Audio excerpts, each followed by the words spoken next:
النرجسي الشخص اللي دايما بيبان واثق وقوي ومسيطر، لكن الحقيقة ان ده مجرد قناع. في حاجات بتخوفه وبتهزه من جواه. النهاردة هنكشف اسرار بتسبب رعب للنرجسي، حاجات لو عرفتها مش بس هتساعدك تفهمه، لكن كمان هتديك القوة للتعامل معاه بثقة وسيطرة، وتقلب الموازين لصالحك وتكشف نقاط ضعفه الخفية. أهلا بيكم. أول حاجة بتخوف النرجسي وتهز رؤيته المشوهة عن نفسه هي الخوف من الفشل. النرجسي بيحس إنه لازم يبقى دايما الشخص المثالي اللي ما بيغلطش أبدا، بس الحقيقة إنه مجرد فكرة إنه يفشل في حاجة زي شغل، علاقة، أو حتى حاجة بسيطة زي قرار غلط بتسبب له قلق رهيب. ليه؟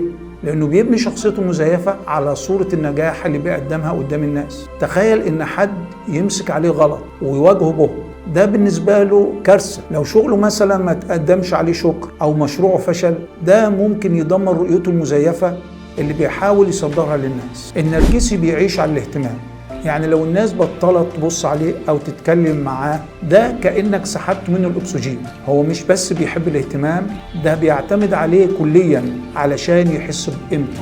تجاهلك له هو أكثر حاجة بتوجعه، لأنه بيحس وقتها إنه مش مهم. جرب مثلا لو قاعد في قعدة وتجاهلت كلامه أو ما ردتش على مكالمة منه، شوف رد فعله. هيحاول بكل الطرق يرجع يلفت نظرك. الحاجة الثالثة اللي بترعب النرجسي كشف التلاعب. النرجسي شاطر جدا في لعبة التلاعب، يستخدم الكلام الحلو، اقناع، واحيانا الضغط النفسي علشان ياخد اللي هو عاوزه. بس تخيل لو لعبته اتكشفت، لو واجهته قدام الناس او حتى بينك وبينه، ده بيحسسه انه اتفضح. مفيش حاجة بتخوفه اكتر من انه يظهر على حقيقته اللي ما بيحبش حد يشوفه، وهنا هو يحاول يهرب او يقلب الترابيزة عليه علشان يبعد عن المواجهة. والحاجة الرابعة اللي بترعب النرجسي التغير المفاجئ.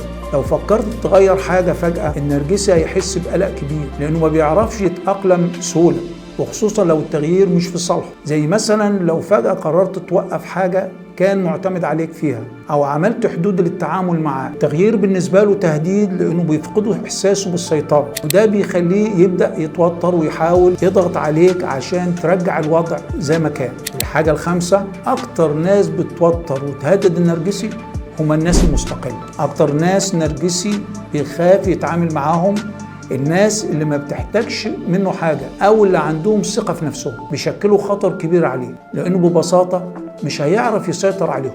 استقلالك سواء مادي أو عاطفي بيهدد مكانته في حياتك. لو عرف إنك ممكن تمشي وتسيبه في أي وقت، ده بيحطم الإيجو، الأنا المتضخمة بتاعته. والحاجة السادسة اللي بترعب النرجسي رفضك له. النرجسي مش متعود يسمع كلمة لا، هو دايما شايف إنه الأهم وإن كل الناس لازم تقول حاضر. لما ترفض له طلب أو توقفه عند حده، ده بيحسسه إنه فقد السيطرة عليه.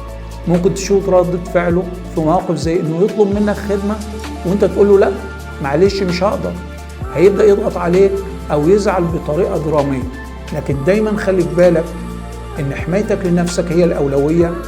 في المرات الجاية هنفهم أكتر وأكتر عن النرجسي. شاركونا التعليقات.